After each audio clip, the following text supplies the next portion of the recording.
Olá pessoal do Grande Prêmio, tudo bem? Ansiosos pela temporada 2020 da Fórmula 1? Eu também. Por isso, o Grande Prêmio apresenta, na semana que antecede ao GP da Austrália, um amplo material sobre tudo o que é preciso saber para acompanhar o campeonato, que começa então em 15 de março, lá no Albert Park, em Melbourne, que possui uma das pistas mais particulares, mais especiais de todo o calendário. O guia abre falando sobre regulamento. Na verdade, a Fórmula 1 vive em 2020 uma temporada de espera, de expectativa por 2021. Por quê?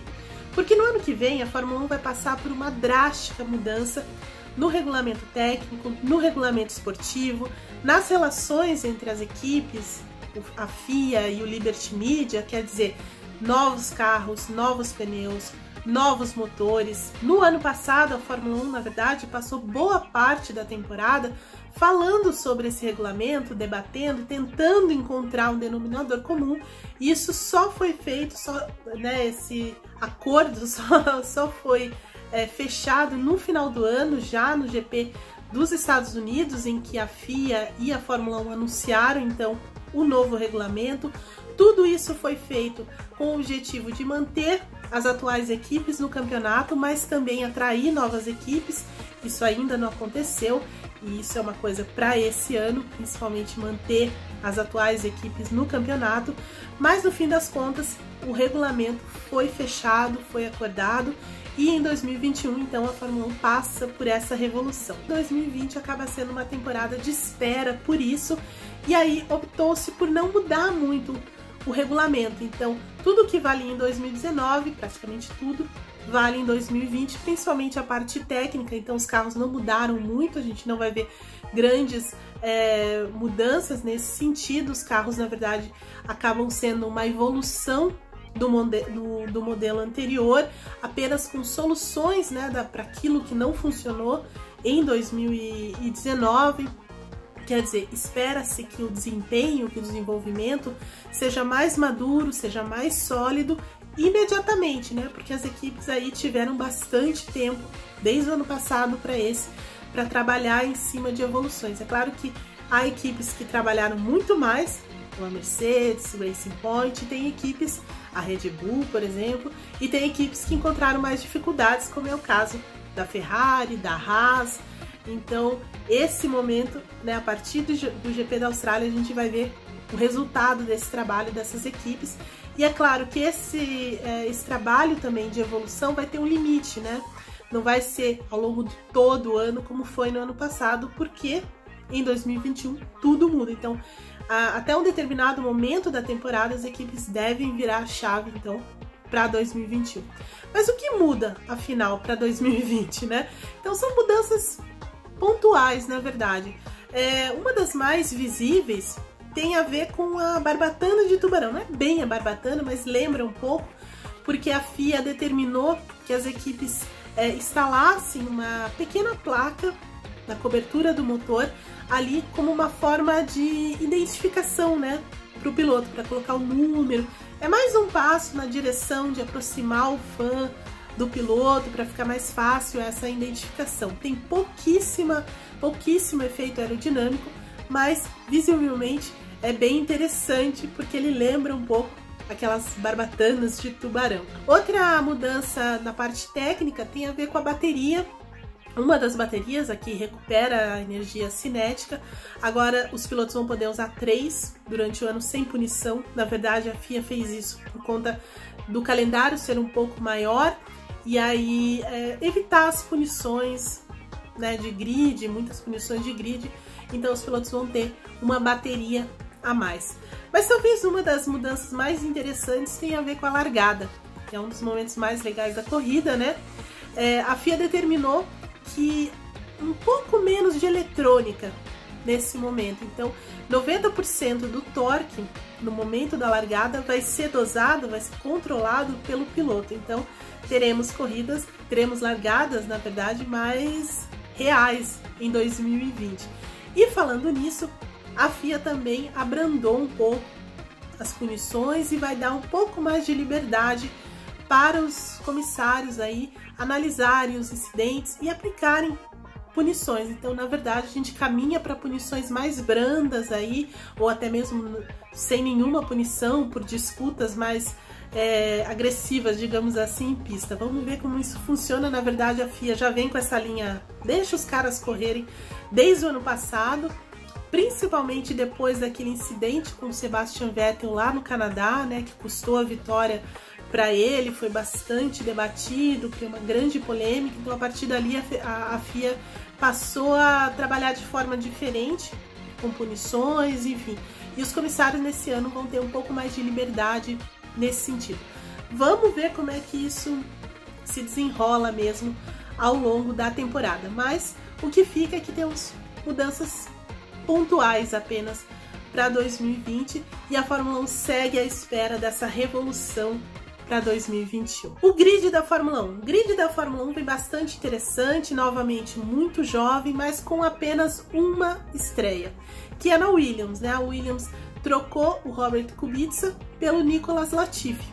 No ano passado, os 3 primeiros colocados da Fórmula 2 pularam para a Fórmula 1, né? O George Russell, o Lando Norris e o Alex Albon. Para esse ano, o campeão da Fórmula 2, o Nick De Vries, acabou indo para a Fórmula E, então só teremos um representante nessa travessia, né? Só o Latifi mesmo, que vai fazer a parceria aí com o George Russell, que entra no seu 2º ano de Fórmula 1. É um cara que ganhou muito respeito, apesar do carro ruim da Williams no ano passado, ele entra com maior respeito esse ano e deve liderar essa equipe Williams. É claro que a Williams vai ter algumas dificuldades porque a dupla é muito jovem, né? Mas a Williams parece também um pouco mais organizada do que aconteceu no ano passado. Do fim do grid, a gente pula para o início. Então, assim, falando dos favoritos, né? O favoritaço desse ano, claro, Lewis Hamilton. Não tem como colocar o inglês em outra posição, ele vem muito forte novamente, ele vive o auge técnico da carreira dele, é um cara que erra muito pouco, né? Quase perfeito, é muito bom de corrida, é muito bom de classificação e tem por trás dele a melhor equipe do grid, né? A Mercedes, que novamente construiu um carro muito forte para a temporada 2020, trouxe até novidades, né? Como o DAS, quer dizer, ela não se contenta só de construir carros rápidos, consistentes, mas também traz novidades. É mais uma prova da excelência dessa equipe. E aí a combinação do Hamilton, que hoje vive esse auge técnico, né, que é tão forte mentalmente, tão forte na pista, junto com uma equipe dessa, não dá pra gente colocar outro conjunto aí favorito. Então, o Hamilton junto com a Mercedes acabam entrando como favoritaços. E ainda tem lá o Valtteri Bottas, que assim, é empenhado, é esforçado, é um bom piloto, sabe fazer pole, sabe vencer, mas ele não é o cara que vai travar uma briga pelo título com o Hamilton, né? Na verdade, o finlandês vai continuar no seu papel aí de segundo piloto, marcando os pontos importantes para a Mercedes, ajudando o Hamilton aqui e ali, e aí tentando assegurar também o lugar dele na Mercedes em 2021. Falando nisso, também esse ano para a Mercedes é crucial, porque ela também vai definir se continua ou não na Fórmula 1 enquanto equipe, né? Tudo leva a crer que sim, e nesse caso ela deve manter o Hamilton também por pelo menos mais 2 anos, porque não há ninguém no mercado bom o suficiente para ocupar o lugar do inglês, pelo menos não agora, e principalmente porque as 2 estrelas que poderiam ocupar esse lugar já se comprometeram com seus devidos times, já falamos sobre eles. Então a Mercedes chega nesse ano muito forte de novo e muito favorita. A única coisa que você pode falar sobre a Mercedes, que talvez acenda alguma luzinha aí, foram os problemas de motor que aconteceram durante a pré-temporada, né, confiabilidade. Enfim, a Williams teve, o Hamilton chegou a perder uma tarde inteira por conta disso, então talvez seja o único calcanhar de Aquiles lá da Mercedes, mas fontes aí dizem que na verdade a Mercedes tem um baita do motor para 2020. Vamos ver o que acontece.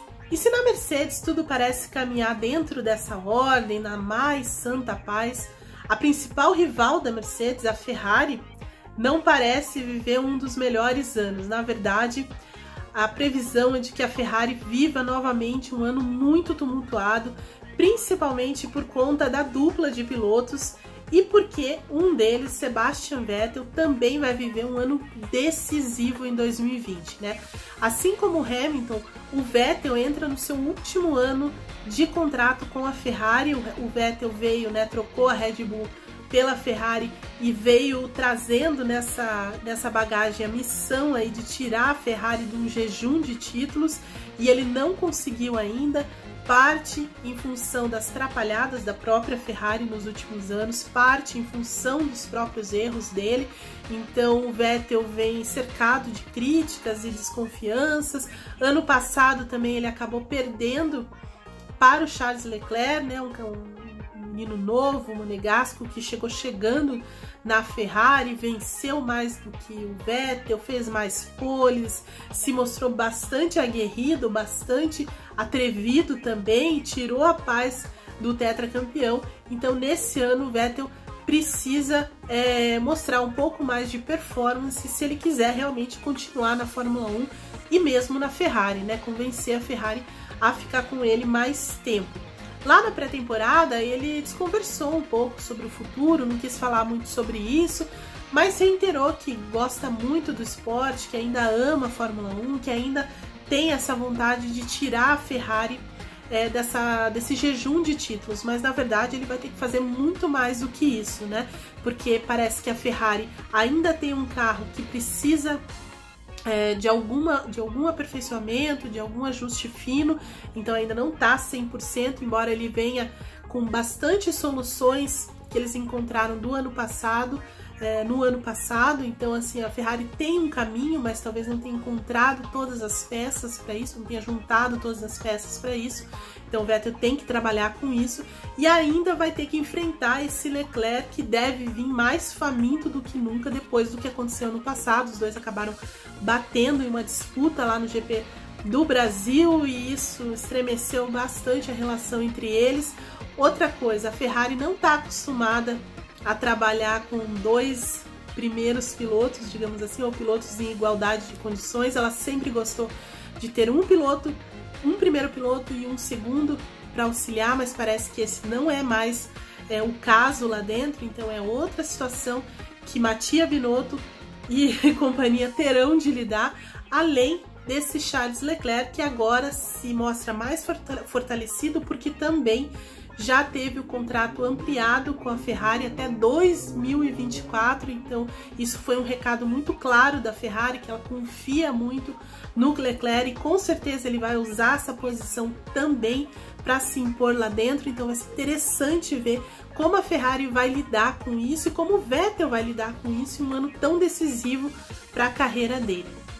A terceira força do campeonato do ano passado, mas que esse ano pode virar a segunda, é a Red Bull. A Red Bull novamente quer se infiltrar ali entre Mercedes e Ferrari. Construiu um carro muito interessante, com linhas aerodinâmicas inteligentes e ousadas, até radicais quase, e tem nesse Max Verstappen a sua principal arma, né? De novo, o holandês vem como o grande líder da Red Bull, é um cara mentalmente muito forte, muito agressivo na pista, muito inteligente. A Red Bull vem conseguindo lapidar esse menino, ele não tem medo de ir pro pau mesmo com Hamilton, Vettel. Os caras temem um pouco ele na pista porque ele não tem nada a perder, né, na verdade. Mas assim, e tem todo o apoio dessa Red Bull, que é muito bem organizada e que, se fizer um conjunto muito bem acertadinho entre o carro e esse motor Honda, vai dar muita dor de cabeça. Além disso, a Red Bull tem no Alex Albon uma grande arma também, porque esse menino se mostrou muito forte, ele não se intimidou no momento em que foi promovido para a Red Bull, ele entendeu o papel dele, fez muito bem, é um cara que ultrapassa muito bem, é um cara constante, é realmente um menino que vai contribuir muito para a Red Bull. Não acredito ainda que vai ameaçar a posição do Verstappen, mas vai ser uma peça muito importante desse conjunto Red Bull, Honda, Verstappen, dessa disputa, né, entre o top 3 do grid da Fórmula 1. E o pelotão intermediário se faz mais interessante do que nunca, né? Bom, a pré-temporada mostrou uma Racing Point afinadíssima, uma cópia inspiradíssima aí na Mercedes, o que pode dar a chance do Sérgio Pérez brilhar muito na Fórmula 1 em 2020. É um menino combativo, agressivo, que vai pro pau mesmo e que agora ele tem realmente muita experiência na Fórmula 1, tem experiência para liderar, inclusive, essa equipe. É claro que a equipe tem o Lance Stroll, que é filho do dono e tudo mais, mas eu vejo o Pérez mais forte, muito mais forte nessa posição do que o próprio Stroll, então vai ser interessante também ver a relação dos dois ao longo da temporada, uma vez que o carro é bastante competitivo, né, ou pareceu muito competitivo, também vai ser interessante isso.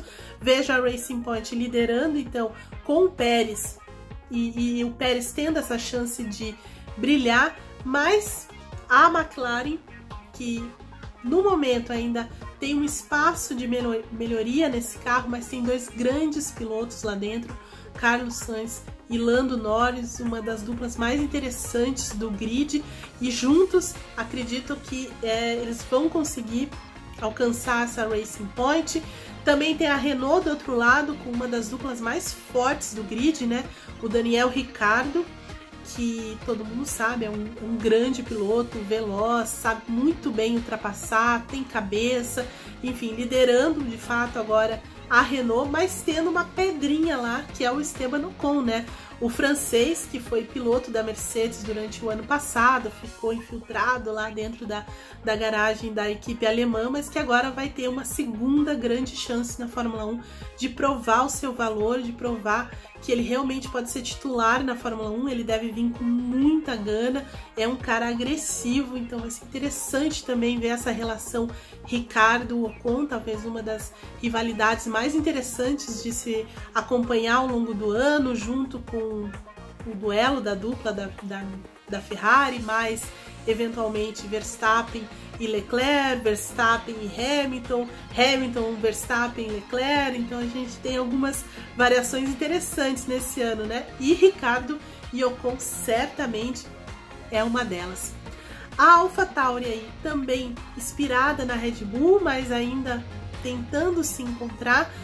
Mesmo assim, tem um bom piloto lá dentro, Pierre Gasly, que parece ter se encontrado, mais centrado desde o que aconteceu com ele no ano passado, do rebaixamento. Ele soube dar a volta por cima e agora vem como líder dessa AlphaTauri, que se mostrou bastante interessante também durante a pré-temporada, consistente, sem quebras, enfim, uma equipe que bem azeitadinha, na verdade, pode dar muita dor de cabeça aí nesse pelotão intermediário. Tem o Daniel Kvyat, que não tem o talento do Gasly, mas é alguém mais experiente, que pode tentar agregar. Do outro lado, Alfa Romeo, que tem o Kimi Raikkonen carrega nas mãos essa equipe, né, pela experiência, campeão do mundo. A equipe também fez um bom carro, mas ainda a sensação que dá é que falta um pouquinho de performance. Vamos ver como é que eles trabalham nesse sentido. O Antonio Giovinazzi parece o elo mais fraco da Alfa Romeo, né? Depois, a Haas. A Haas, na verdade, é uma incógnita, ninguém sabe o que pode sair ali da Haas, né? Com o Romain Grosjean e o Kevin Magnussen. O Magnussen ainda parece ter se encontrado um pouco mais, erra um pouco menos, mesmo assim é muito veloz, muito agressivo, mas o Grosjean é uma incógnita mesmo, né? Ele pode ser brilhante e pode ser também um doido varrido durante a corrida, né? Como o próprio Gunther Steiner já falou várias vezes, num dia ruim, ele é muito ruim, né? O Grosjean. Então, assim, a torcida é para que o Grosjean fique num dia bom, né? Se encontre sempre num dia bom. Mas nesse momento a Haas não parece tão azeitadinha assim como deveria, né? Eles ainda engatinham bastante nesse início de ano na Fórmula 1. Mas, para a gente saber melhor essa divisão de forças da Fórmula 1 mesmo, esse desempenho das equipes, eu vou chamar o Vitor Fazio, o nosso repórter que acompanhou tudo bem de pertinho lá em Barcelona durante os 6 dias de pré-temporada. Fala pessoal do Grande Prêmio, tudo bem? Vitor Fazio aqui, gravando esse vídeo no último dia de pré-temporada da Fórmula 1, como vocês podem ver aqui atrás na entrada do circuito da Catalunha. Para começar essa análise, nada mais justo do que começar pela parte de cima do pelotão, pelo que a gente acostuma falar de top 3 de grandes equipes da categoria, que são Mercedes, Ferrari e Red Bull. A gente sempre precisa começar esse tipo de vídeo, esse tipo de análise, lembrando que a gente está falando de uma pré-temporada de testes e que os tempos de volta são muitas vezes enganosos.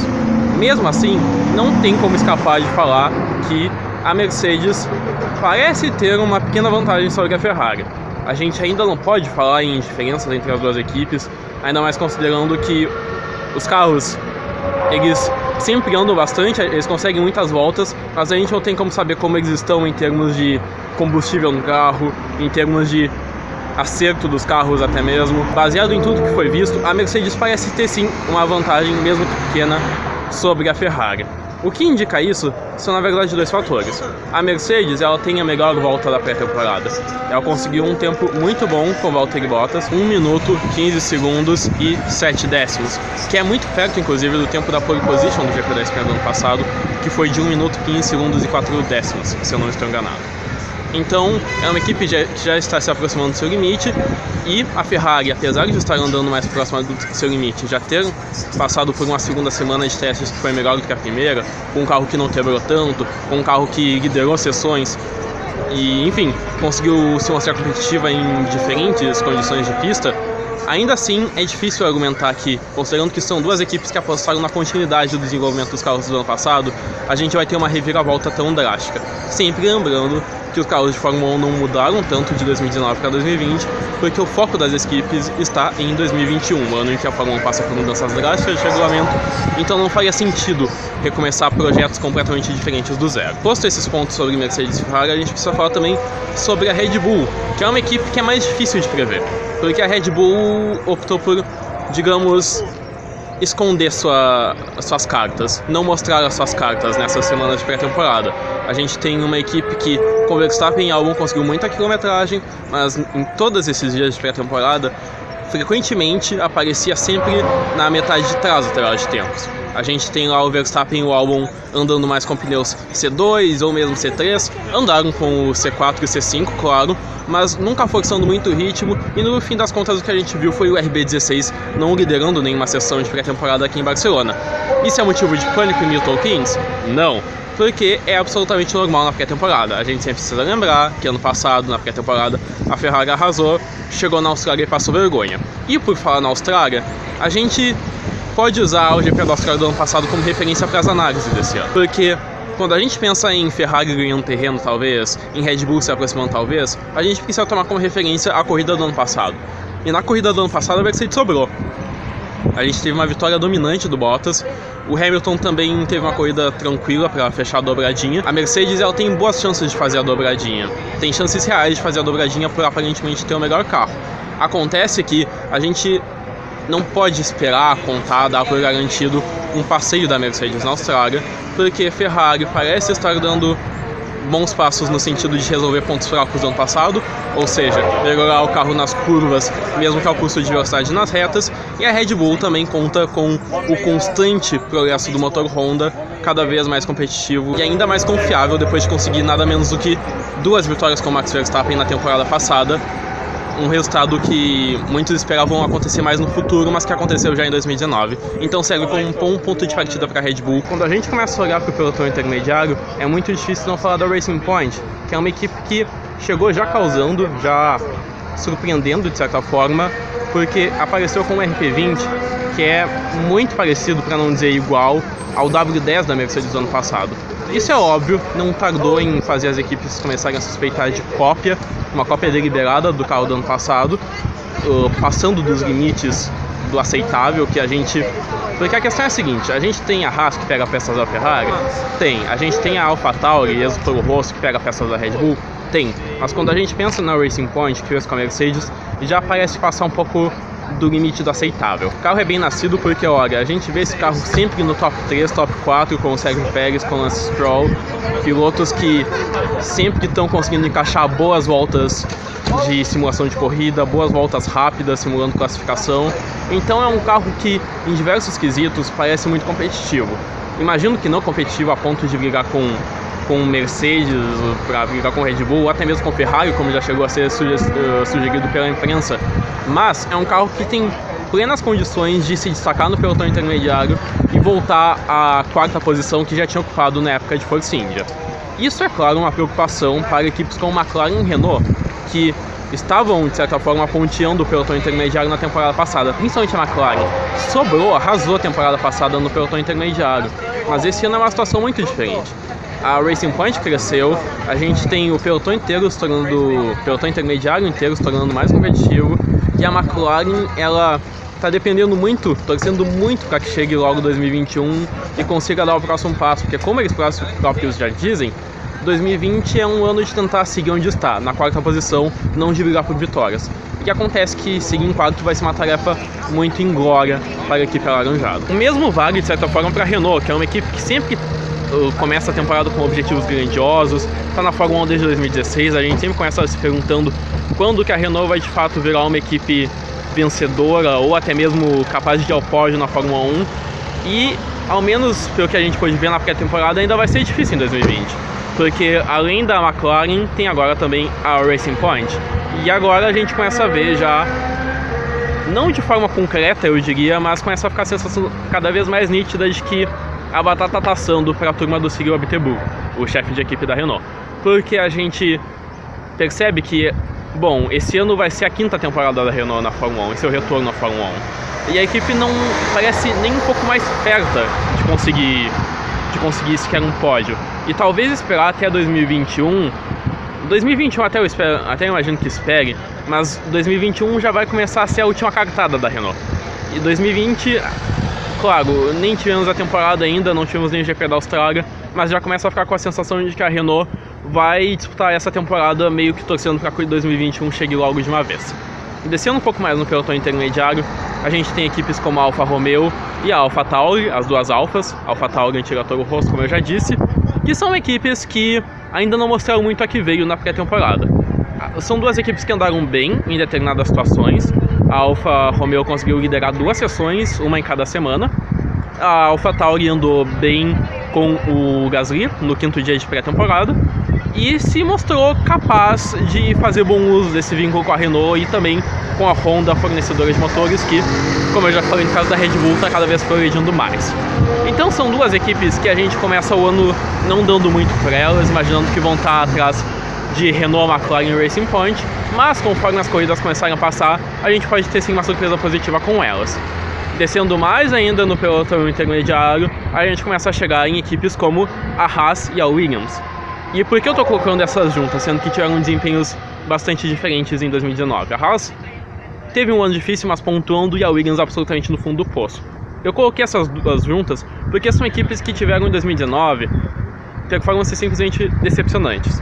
A Haas, mesmo pontuando, começando bem a temporada, sofreu muito com um carro que era muito imprevisível e terminou o ano caindo do então 5º lugar direto para a 9ª posição, a penúltima posição no Mundial de Construtores.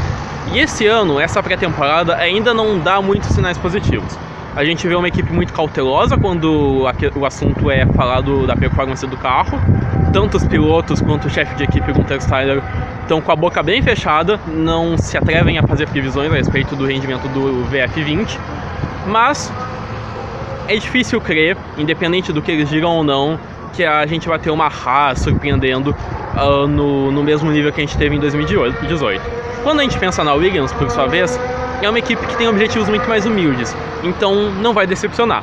A gente mas a gente conta com uma equipe que se aproxime mais do Q2, possa fazer aparições mais recorrentes no Q2 e fazendo bom uso do mais experiente George Russell e também do Nicolas Latifi, que não é um piloto que a gente dá por muito talentoso, mas ao mesmo tempo tem já experiência, mas principalmente um patrocínio muito importante para a equipe, que já perdeu patrocinadores do ano passado para esse, ao ver o Kubica deixar o posto de segundo piloto para virar piloto reserva na Alfa Romeo. 2020 também é um ano muito decisivo para a Fórmula 1, para o Liberty Media, para a FIA e também para as equipes. Nesse momento, a Fórmula 1 vive uma grande preocupação e também inicia o campeonato às voltas com uma grande polêmica.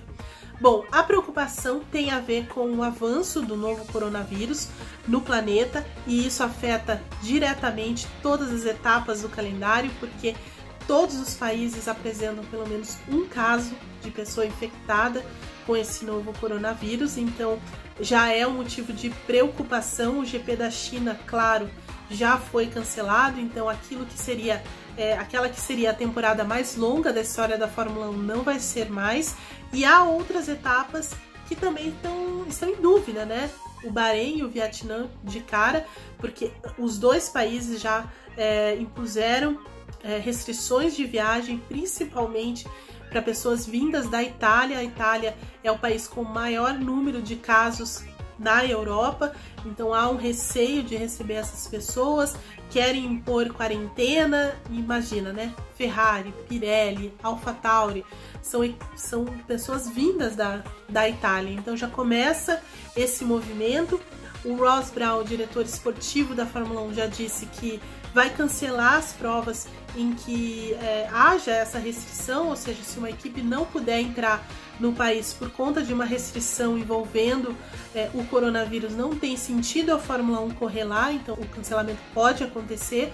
Quer dizer, a Fórmula 1 está dentro desse cenário muito preocupante e precisa tomar decisões rápidas, porque o Bahrein e o Vietnã são as etapas que vêm logo depois da Austrália, então não dá para demorar muito para tomar uma decisão.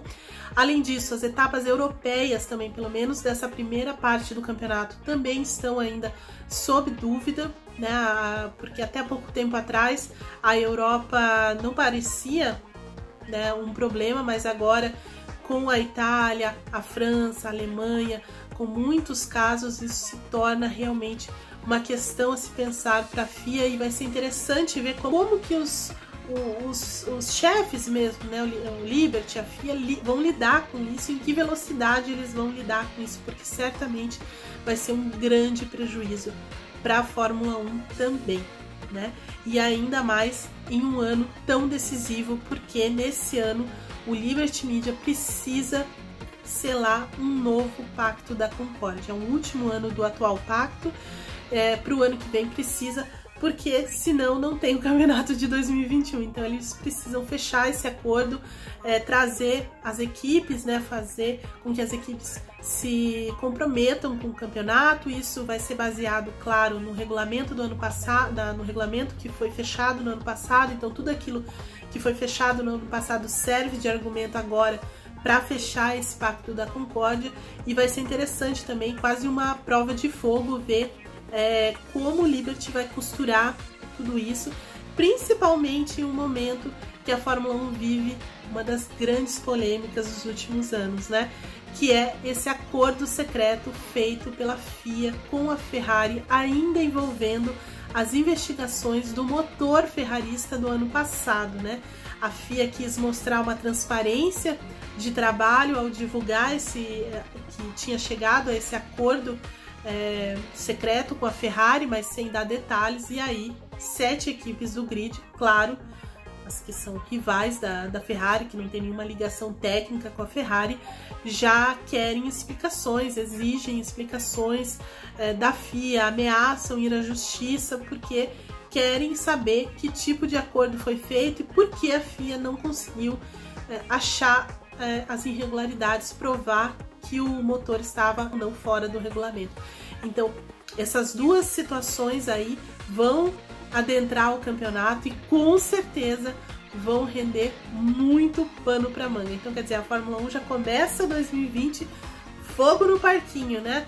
Tanto por conta das preocupações aí do avanço do coronavírus, mas também por conta desse acordo secreto entre a FIA e a Ferrari, que certamente Mercedes, Red Bull e companhia não vão aceitar tão facilmente. Bem, gente, durante a semana o Grande Prêmio então esmiuça tudo isso que nós falamos aqui, não perca nada.